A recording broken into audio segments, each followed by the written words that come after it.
Assalamualaikum warahmatullahi wabarakatuh. Selamat datang kembali di channel Keramat Horor. Kali ini saya masih akan melanjutkan cerita kemarin tentang tumbal dari sebuah waduk. Bagaimana kelanjutan kisahnya? Bagaimana cara dari Yuli menyelesaikan semuanya? Simak terus videonya sampai selesai. Dan seperti biasa, sebelum mulai ke ceritanya, siapkan kopi dulu biar lebih santai. Kalau sudah, kita lanjutkan ceritanya. Bangun Yul. Yuli tergagap dan menoleh ke arah sumber suara lalu duduk. Buruan mandi, biar segar. Kamu sudah ditunggu Basukir. Yuli mengangguk dan segera bangkit dari ranjangnya.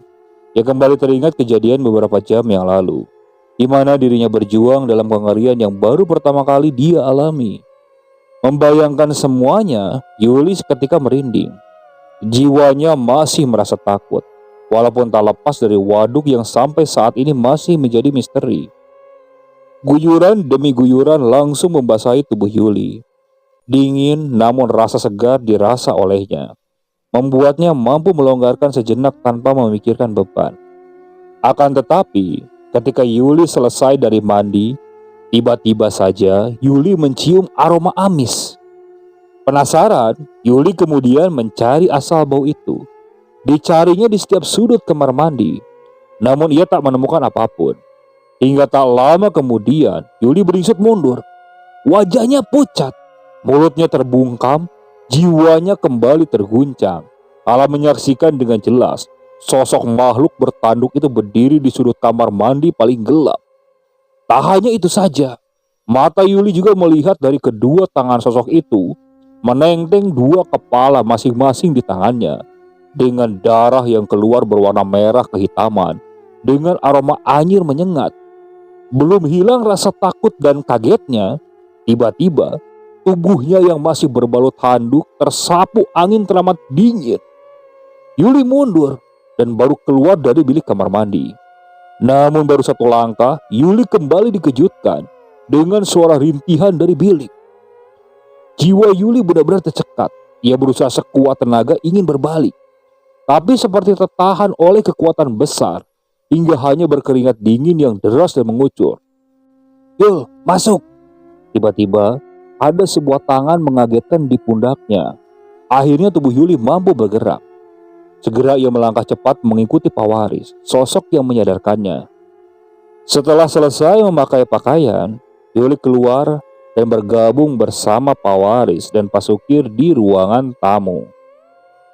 Petaka besar akan segera dimulai. Jadi, kamu harus segera mencari penangkalnya sebelum terlambat. Apa kamu sanggup, Yul? Ucap Pak Waris dengan serius. Enggih, Pak. Insya Allah saya sanggup demi menyelamatkan kedua teman saya, jawab Yuli. Memang penangkalnya apa, Pak? Lanjut Yuli penasaran. Berangkatlah nanti malam. Ambil 5 sumber air yang mengalir ke arah waduk itu, dan hiraukan dan jangan tanggapi apa saja yang coba mengganggumu sebelum kamu mendapatkan semuanya, jelas Pak Sukir antusias. Yuli mengangguk, mengerti dengan apa yang diucapkan Pak Sukir. Tekad Yuli sudah bulat, tak peduli lagi seberapa bahaya dan susahnya mencari persyaratan itu.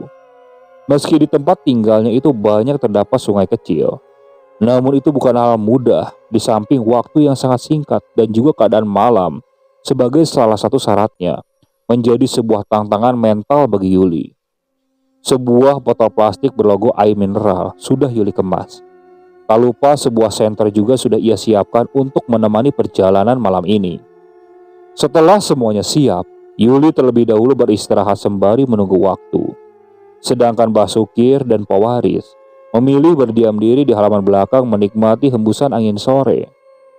Suasana alam sudah berubah dari terang menjadi gelap. Meski dirinya tengah berada di dalam kamar, tetapi kegelisahan dan ketegangan tergambar jelas dari sorot matanya yang mengedar ke sana sini. Yuli tahu bila waktunya untuk berjuang sudah dekat.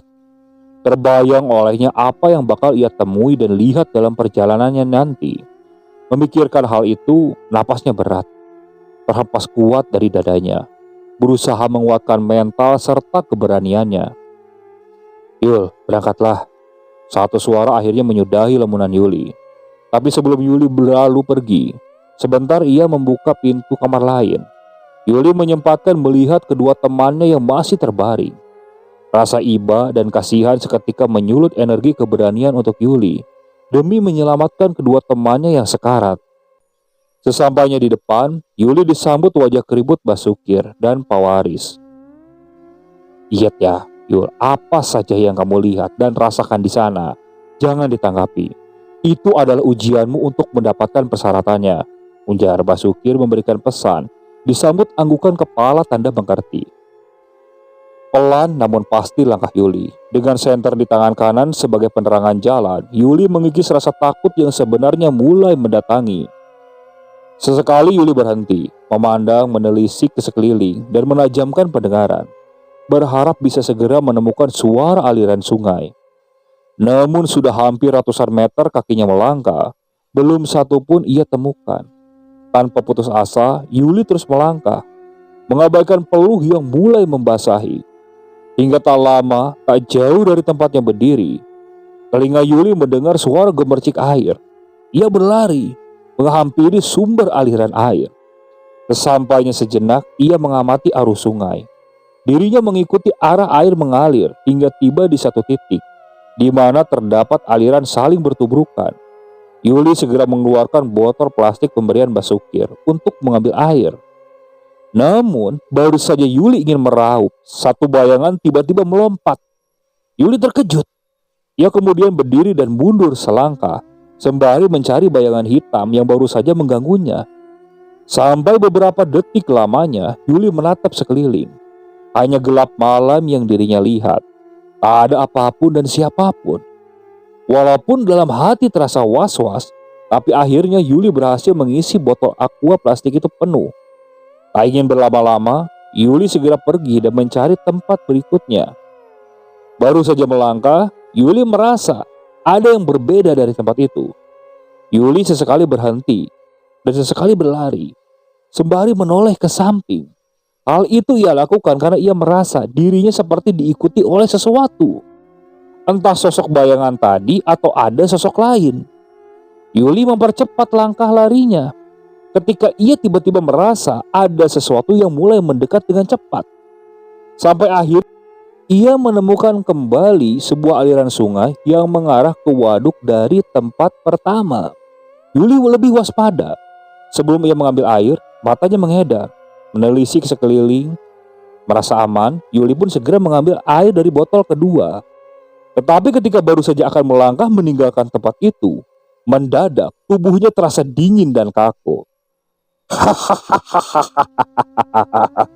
"Berani kau mengambil air tanpa izin, ha?" Ada suara yang tiba-tiba muncul dari depannya.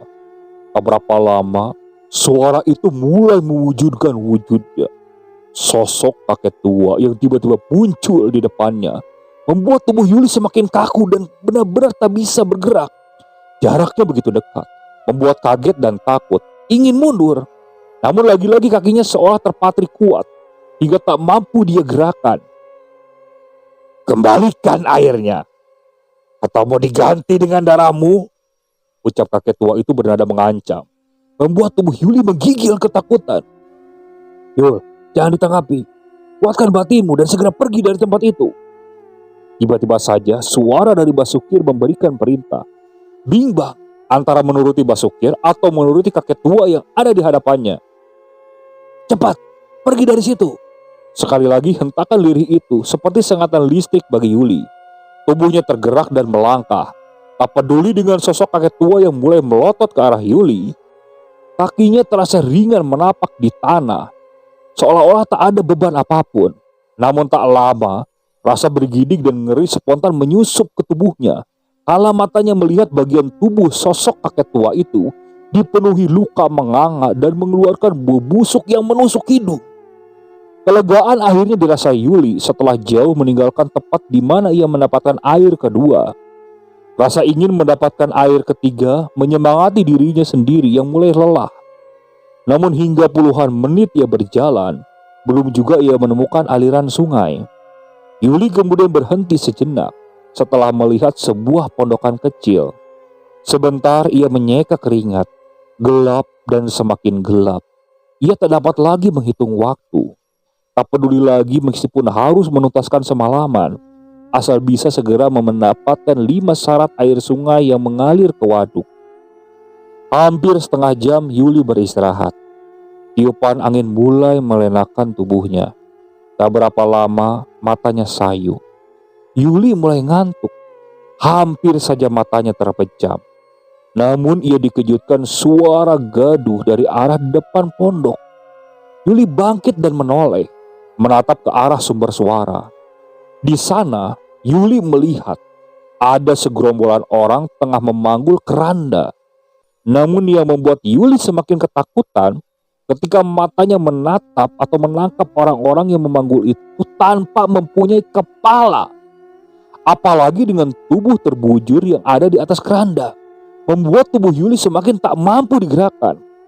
Ketakutan semakin Yuli rasakan ketika saat gerombolan itu semakin mendekat ke arahnya dan hanya berjarak tinggal beberapa meter saja. Ingin rasanya Yuli pingsan saat itu. Namun seakan ada energi lain yang sengaja menahannya. Sadar jika mereka bukanlah manusia, ia pun segera menyingkir dan bersembunyi di samping pondokan. Setelah mendapat hentakan bisikan lirih dari suara Basukir, kini iringan-iringan itu berjalan tepat di depan pondokan, membuat dada Yuli berdebar kencang, seirama dengan derap langkah para pemikul keranda.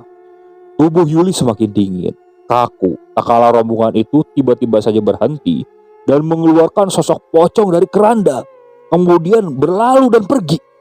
Buru-buru Yuli bergegas pergi. Setelah dirasa gerombolan itu sudah menjauh, ia kemudian memilih jalan sebaliknya dari arah melewati iringan tadi. Tak berapa lama, sekitar 50 meter berjalan, telinganya mendengar gemercik air yang deras, membuatnya mempercepat langkahnya dengan penuh harapan. Akan tetapi, ketika dirinya terasa begitu dekat, Yuli mendadak menghentikan langkahnya. Ia diam dan tertegun seperti ragu untuk meneruskan langkahnya. Pandangan Yuli menelisik, memandang dari pantulan senter di tangannya. Tak sampai matanya melihat ke sungai yang terdengar begitu dekat. Tak putus asa, Yuli berjalan mengintari coba mencari celah yang bisa dia lewati. Sampai pada akhirnya ia menemukan sebuah jalan setapak. Tak mau berlama-lama, Yuli akhirnya memasukinya. Dengan perlahan Yuli melangkah, menjejakkan masuk ke dalam dengan perasaan was-was. Semakin gelap, hening, dan begitu mencekam dirasa Yuli saat ia sudah masuk semakin ke dalam. Rasa lega mulai muncul, manakala suara aliran air deras berada tak jauh di depannya. Buru-buru ia mengambil air. Ia masukkan ke dalam botol plastik nomor 3. Selesai itu, Yuli bangkit dan berniat segera meninggalkan sungai. Namun, baru saja Yuli berdiri, Yuli terperanjat. Tempat itu di mana dirinya pertama kali adalah rimbunan belukar, kini berubah menjadi ramai, layaknya sebuah perkampungan di matanya. Di mana dia melihat banyak lalu lalang puluhan orang berpakaian aneh. Yuli sadar dan sangat tahu jika itu bukanlah alam nyata. Tiba-tiba ketika Yuli berpikir demikian, satu suara lagi mengejutkannya. "Cari apa kamu, Mas?" Sapa lembut dari sosok perempuan seketika mengejutkan Yuli. Perlahan ia menoleh, menatapi tatapan sepasang mata dari perempuan berwajah cantik. "Cari air, Mbak, buat minum," jawab Yuli gugup. "Itu airnya kotor, Mas. Sini ikut saya. Saya beri air yang lebih bersih dan menyegarkan," ujar sosok perempuan itu sembari mengelus senyum tipis dari sudut bibirnya. Yuli terdiam, bimbang antara percaya dan tidak. Sosok itu kembali berujar sembari mengusap pipi Yuli. "Percayalah, Mas, aku ndak bohong." Hal itu semakin membuat batin Yuli berkecamuk. Apalagi saat matanya kembali menatapnya, jiwa Yuli terguncang, mengabaikan asal mula tempat itu dan aroma melati yang mendebar kuat dari tubuh wanita di depannya. Hampir saja Yuli terjerat dan melupakan tujuannya. Namun sebelum dirinya mengikuti ajakannya, satu bisikan tegas kembali menusuk telinganya. "Yul, sadar Yul, itu bukan manusia." Seketika Yuli tersentak. kemudian mundur dan menjauh dari sosok itu. Dan setelah dia mundur dan menjaga jarak, seketika tempat itu berubah, melenyapkan riuh ramai dan kembali seperti semula, sepi dan mencekam. Sejurus kemudian sosok wanita yang awalnya terlihat cantik, kini berubah. Wajahnya hancur penuh luka dengan bola mata putih rata. Buru-buru Yuli mundur dan berlari menjauh. Terus berlari tanpa peduli dengan rasa sakit di kakinya. Yuli menerjang apapun yang ada di hadapannya. Hingga akhirnya ia pun jatuh akibat tersandung akar yang mencuat keluar. Napasnya tersenggal. Detak jantungnya seolah terlepas membayangkan kengerian dari sosok wanita yang baru saja membuatnya kalang kabut. Hampir saja Yuli terberdaya dengan rayuannya kalau tidak terbantu oleh bisikan milik Basukir. Namun, mungkin lain ceritanya kalau dia terus mengikuti sosok wanita itu. Yuli kembali bangkit dan berniat untuk meneruskan perjalanannya setelah beberapa menit mengatur napas. Tak peduli lagi akan bahaya yang bakal ia hadapi di depan. Malam kian meraja, tetapi tak membuat niat dan tekad Yuli surut. Ia terus melangkah dan melangkah, menyusuri kegelapan hutan demi sesuatu yang sangat berharga baginya. Tibalah Yuli di tempat berikutnya. Kali ini tak ada gangguan. Hal itu semakin membuat Yuli yakin akan keberhasilan usahanya. Sehingga dengan semangat, Yuli mencari tempat terakhir, yaitu tempat kelima. Rasa lelah, ngilu, serta keberanian sudah sampai di titik paling rendah. Hampir terbayar kala satu suara aliran terdengar begitu dekat. Hingga tak lama, setelah Yuli sampai di tepian sungai, ia langsung mengeluarkan botol plastik dan mengisinya hingga penuh. Akhirnya, 5 syarat yang Yuli cari sudah dia dapat. Namun ketika ia membalikkan badan, hendak meninggalkan lokasi, sayup-sayup ia mendengar suara yang memanggilnya. Untung saja sebelum Yuli menoleh, satu bisikan kembali mengejutkan Yuli. "Jangan menoleh ke belakang, atau kamu tidak akan bisa kembali. Sekarang cepat tinggalkan tempat itu." Yuli segera melangkah dan bergegas meninggalkan tempat terakhirnya. Tapi hal aneh kembali mengejutkan. Setiap Yuli melangkah, satu jeritan menyayat muncul dan menggema di sekitar. Kejadian itu berlangsung sampai beberapa langkah. Sampai pada akhirnya Yuli berhenti. Sunyi dan hening. Tak ada suara jeritan lagi. Tetapi ketika kakinya diayunkan, jeritan itu kembali menyayat. Kali ini benar-benar membuat ciut nyalinya. Jiwa Yuli benar-benar terguncang hebat kala mengenali suara jeritan itu. Tapi mau tak mau, ketika ia tetap harus kembali agar bisa mengakhiri semuanya. Bukan hal mudah bagi Yuli. Walaupun dia telah berhasil, di samping ia harus menekan batinnya agar kuat mendengar suara seseorang lelaki, dirinya juga harus bertahan dengan suara yang memanggilnya dari arah belakang. Entah sudah berapa meter Yuli melangkah, jeritan itu menghilang. Tapi suara tawa memanggil serta semakin kencang di belakang. Sampai pada suatu ketika, suara itu diiringi dengan derap langkah seperti mengejar. Yuli berhenti sejenak. Ia ingin menoleh untuk memastikan apa yang sebenarnya ada di belakang. Namun belum sempat ia kembali dengan teringat pesannya supaya dilarang untuk menoleh ke belakang. Membuat Yuli harus menekan kuat-kuat rasa penasarannya. "Yul, tungguin Yul," sama persis suaranya dengan Cahyo yang dia kenal. Membuat lagi-lagi jiwanya menjadi goyah dan berhenti. Sejenak ia berpikir, Yuli ragu. Tapi ia sadar kalau itu adalah ulah dari makhluk penunggu hutan. Ia tak menanggapi dan langsung berlari menembus kabut. Tubuh Yuli akhirnya terkulai lemas dan terduduk sejenak setelah melihat cahaya lampu dari rumah salah satu warga.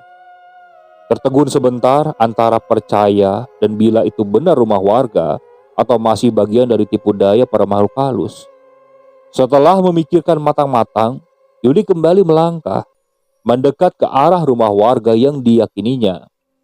Sesampainya di halaman, tepatnya di rumah Pak Waris, Yuli disambut dengan wajah kelegaan dari Pak Waris dan Pak Sukir.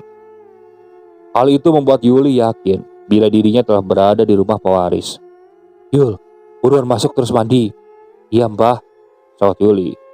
Bergegas Yuli masuk ke dalam. dan langsung menanggalkan pakaiannya setelah menaruh kelima botol plastik di atas meja.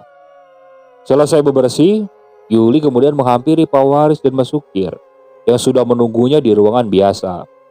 Namun sebelum ia sampai di ruangan, sebentar ia memalingkan wajahnya ketika melewati kamar Agus dan Cahyo. Masih sama dengan kondisi sebelumnya. Seteguk kopi mulai masuk ke tenggorokannya. Setidaknya itu mampu membuat Yuli sedikit merasa tenang. Ia pun segera menyerahkan air itu sesuai pesan dari Pak Waris.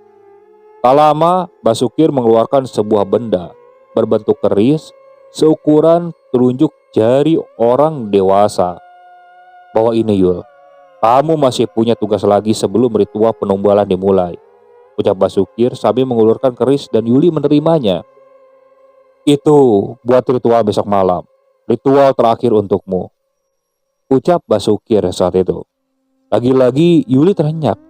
Ia membayangkan begitu berat dan pasti penuh kengerian, membuatnya serasa ingin menolak. Tapi urun ketika mengingat pengorbanan Mbak Sukir dan Pak Waris yang bisa bilang mereka bukan keluarga. Namun mereka dengan baiknya membantu Yuli untuk menggagalkan penumbalan kedua temannya. Ritual apa Mbah? Jawab Yuli sedikit gemetar. Nanti akan dikasih tahu Pak Waris.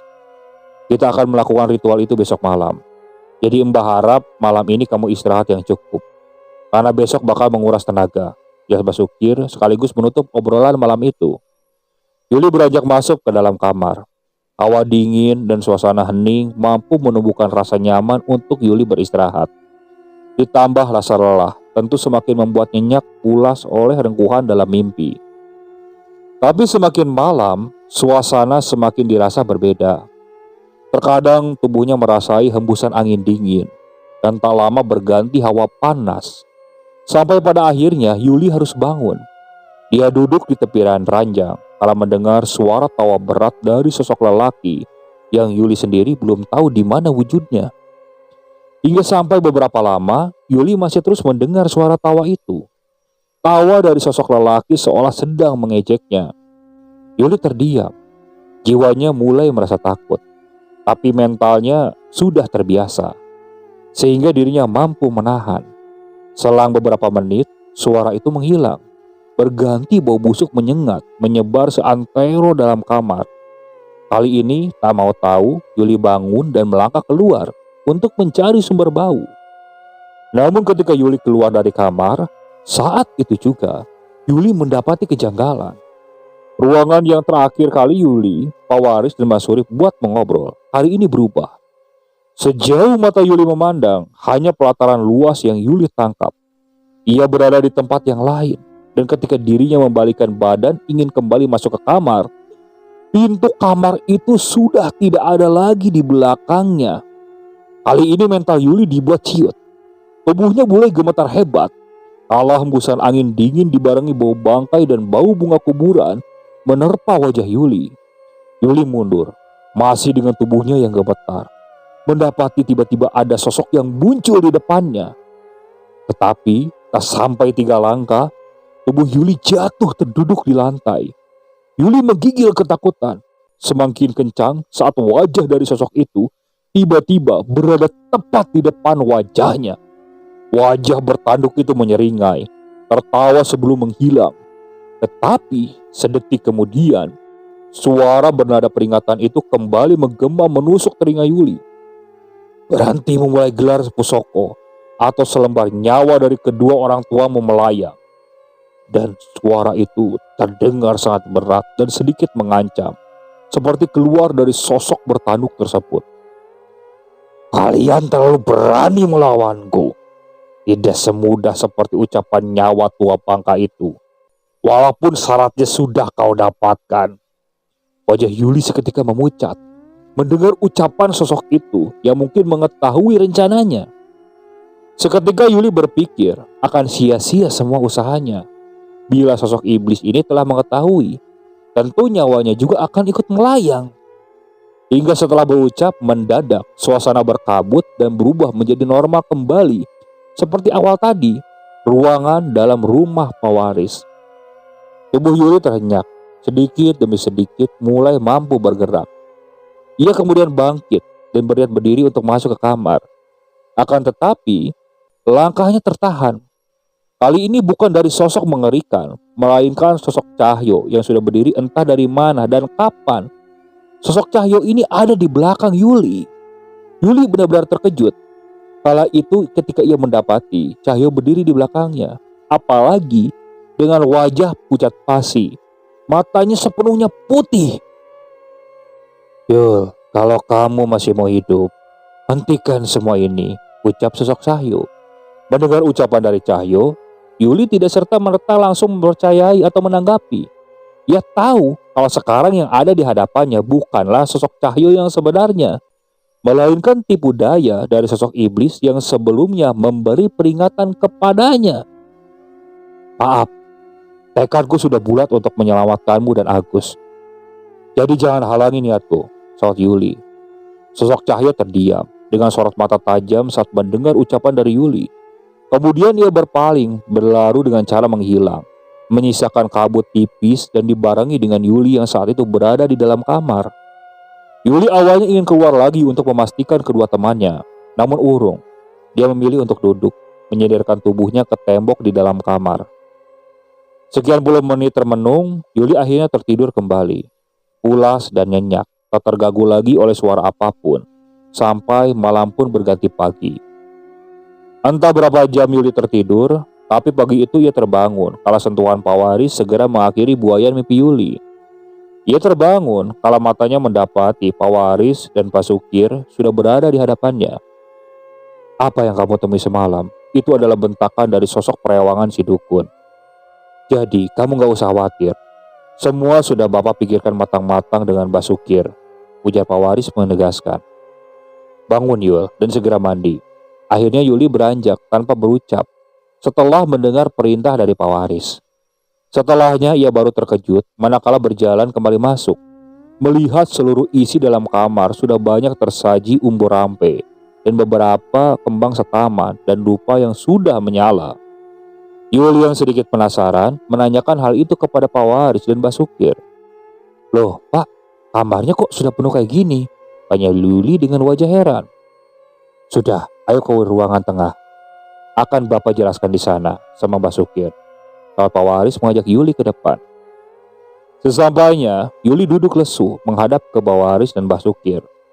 Sejenak, suasana mendadak sunyi. Sampai akhirnya, Mbak Sukir menarik napas dan menghempaskan seraya menatap Yuli. Yang kamu temui semalam itu bukan Cahyo, ucap Mbak Sukir. Mendengar itu Yuli diam. Ia sebenarnya juga tahu kalau bukan Cahyo. Hanya saja Yuli tak mengetahui sebenarnya siapa di balik semua kejadian ini. Aslinya siapa Mbah? Apa itu juga perewangan si dukun? Saut Yuli. Benar, itu adalah ingon-ingonnya, jawab Mbah Sukir. Sekarang, siapkan mentalmu. Nanti malam dimulai, jawab Mbah Sukir. Mulai gelar pusoko, Bah. Apa benar, Bah? Tanya Yuli yang tiba-tiba teringat akan ucapan sosok bertanduk semalam. Seketika membuat raut wajah Mbah Sukir dan Pak Waris menegang mendengar ucapan Yuli mengucapkan kalimat sebuah ritual yang akan dirinya lakukan nanti malam. Pasalnya, nama itu merupakan kalimat yang jarang diketahui oleh banyak orang. Sebentar wajahnya berpaling, menatap halaman luar seperti tengah memikirkan sesuatu. Hingga Mbah Sukir kembali menatap Yuli, rautnya semakin datar dengan sorot mata cemas. Kalau kamu sampai mendengar kalimat itu, berarti pihak sana sudah mengetahui apa yang akan kamu lakukan. Itu artinya kamu harus berhati-hati, Mbah Sukir menegaskan. Beruntung hanya ketakutan tak sampai mencelakai Yuli. Tetap saja Yuli menyesal karena sudah tertipu oleh sosok perewangan dukun. Waktu kita tak banyak Yul. Sementara Simba akan bermalam di rumah Pak Waris. Nanti malam harus dimulai ritualnya. Hari itu tak banyak yang dilakukan oleh Yuli. Terlihat kegelisahan menyirat dari pancaran mata Yuli. Mengingat mulai malam nanti, dirinya bakal melakukan satu ritual yang sangat sakral dan sangat menentukan. Bukan hanya mental dan nyali saja yang disiapkan, melainkan nyawanya juga dipertaruhkan. Menjelang sore, Yuli masih terbaring, kecemasan masih mendominasi. Sementara waktu dirasa sudah begitu cepat. Berkali-kali Yuli mencoba untuk menguatkan dan meyakinkan diri sendiri. Kemudian setelah itu, ia bangkit dan duduk di halaman depan. Tepat di saat itu, ketika waktu sudah menunjukkan pukul 11 malam. Basukir dan Pawaris terlihat sangat sibuk dengan apa yang disiapkan untuk ritual malam. Setelah dirasa semua sudah siap, Yuli kemudian masuk ke kamar atas perintah dari Basukir. Di sana, tepatnya di atas meja kecil, di atasnya sudah tertata bunga rapi setaman dan dupa yang sudah menyala dengan kepulan asap memenuhi ruangan. Kini kegelapan genap menyelimuti desa tempat Yuli berada. Malam merangkak perlahan, diiringi suara lolongan anjing yang menggema memenuhi udara. Hawa dingin seolah menggerus nyali Yuli. Di antara rapatnya pepohonan yang berdiri tegak, seberkas sinar redup memancar menjadi satu-satunya cahaya di tengah kegelapan. Yuli duduk bersila tepat di belakang Pawaris, sedangkan di hadapan mereka berjarak sekitar 5 langkah. Basukir juga tampak ikut bersila, menghadap beberapa sesajen berbungkus daun pisang yang diletakkan di atas tampah bambu. Sedang di atas ranjang yang letaknya di belakang punggung Yuli, tubuh Agus dan Cahyo masih terbujur. Oke, sekian untuk cerita kali ini dan masih akan disambung oleh video selanjutnya. Terus ikuti cerita yang dibawakan oleh channel Keramat Horor ini. Tak lupa saya juga ucapkan terima kasih kepada para penonton yang masih setia mengikuti cerita dari channel Keramat Horor ini. Oke, sekian dari saya. Tunggu video selanjutnya di channel Keramat Horor. Assalamualaikum warahmatullahi wabarakatuh.